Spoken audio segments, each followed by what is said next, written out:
L'agriculture peut-elle nourrir toute la population tout en prenant soin de la planète? Bienvenue dans le Billet Vert, le programme qui décrypte les enjeux environnementaux juste avant l'élection présidentielle. L'agriculture, ce n'est pas un thème régalien et pour l'instant, elle n'a pas une grande place dans la campagne présidentielle. Étonnant, car l'agriculture, qui permet de nourrir les 67 millions de Français, est aujourd'hui un monde en souffrance. Elle est à la fois la victime, la cause, mais aussi une des solutions face au changement climatique. Aujourd'hui, l'agriculture est le deuxième secteur le plus émetteur de gaz à effet de serre. Elle représente 19% des émissions de l'ensemble du pays. Un secteur polluant notamment à cause des déjections animales responsables de l'émission de méthane, à cause de l'utilisation de fertilisants et d'engrais pour les cultures, mais aussi à cause de l'usage des engins et des machines. L'agriculture est donc polluante, mais elle subit aussi de plein fouet les conséquences du changement climatique. Les sécheresses pèsent sur les rendements des céréales, des fruits ou des légumes. Les périodes sans pluie impactent également la production laitière. Quand il y a moins d'herbe dans les prairies, les agriculteurs peinent à nourrir leur bétail. L'enjeu est donc aujourd'hui colossal. Les agriculteurs doivent pouvoir continuer à travailler pour pouvoir nourrir l'ensemble des habitants, les nourrir sainement tout en respectant l'environnement. Certains pesticides, en plus d'être dangereux pour l'environnement, le sont également pour notre santé. Les pesticides sont utilisés car ils protègent les cultures contre différentes menaces. Ils permettent ainsi aux agriculteurs de limiter les pertes de récolte. La pomme et la pomme de terre sont aujourd'hui particulièrement traitées en France. À son arrivée au pouvoir, il y a 5 ans, Emmanuel Macron s'était engagé à interdire le glyphosate, un désherbant jugé nocif, d'ici fin 2020. Mais face à la pression des agriculteurs, Emmanuel Macron s'est rétracté.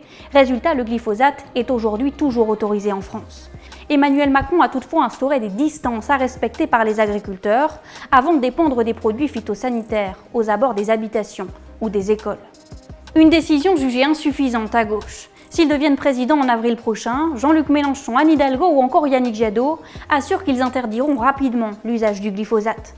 Le candidat des Verts va même plus loin, il envisage une fin totale des pesticides d'ici 2030. Mais pour Xavier Rebout, directeur de recherche en agroécologie, 2030 semble prématuré car c'est tout un système qu'il faut revoir. Sans remise en cause du système agroalimentaire, du choix des consommateurs, de leur consentement à payer pour des produits sans pesticides, il y a très peu de chances que nous soyons sortis des pesticides d'ici 15 ans. De son côté, Éric Zemmour envisage aussi de réduire la dépendance de la France aux produits phytosanitaires. Pour ça, il veut miser sur l'innovation avec le développement de robots pour désherber les parcelles à la place des produits phytosanitaires. Il est question pour certains candidats de souveraineté alimentaire, remettre le produit local et de saison au cœur de nos assiettes. Aujourd'hui, 40 à 50% des légumes consommés en France sont importés. C'est le cas notamment des courgettes, des tomates ou encore des concombres.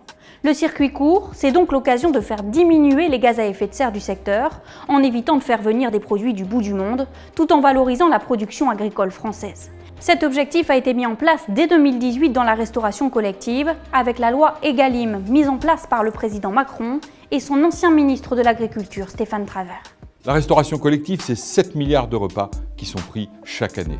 Nous allons imposer à la restauration collective de mettre 50% de produits bio ou de produits sous signe de qualité ou de produits locaux dans leurs repas. Cette mesure est entrée en vigueur le 1er janvier 2022. De son côté, Marine Le Pen veut aller encore plus loin. Elle envisage d'imposer 80% de produits alimentaires français dans les cantines. L'agriculture peut jouer un rôle d'atténuation. Les champs, par exemple, peuvent stocker d'importantes quantités de carbone. Et ce n'est pas la seule qualité des sols, selon l'agronome Cédric Rabani. Un écosystème est capable de générer de la fertilité, de stocker de l'eau, de conserver, de limiter l'érosion, etc. Donc toutes ces fonctions de l'écosystème, on va chercher à les rétablir dans nos systèmes de culture et pas simplement recourir à des solutions externes, typiquement la fertilité chimique. Pour retrouver des sols en bonne santé, il faut éviter la monoculture, c'est-à-dire par exemple éviter de cultiver tous les ans du blé sur toutes les parcelles. Il est recommandé de se diversifier, couper une parcelle en deux, mettre d'un côté du blé, de l'autre côté du colza, puis l'année d'après du bétail. Une diversification qui permet au sol de retrouver plus de fertilité et donc d'être plus performant. Mais ça demande aux agriculteurs de l'investissement pour acheter du bétail par exemple. Ça leur demande également plus de travail. Une parcelle coupée en deux, c'est 2 dates différentes de semis, 2 périodes différentes de récolte. Pour mettre ça en place, les agriculteurs réclament aujourd'hui d'être mieux payés pour leur travail. Merci de nous avoir suivis et à très vite pour de nouveaux épisodes.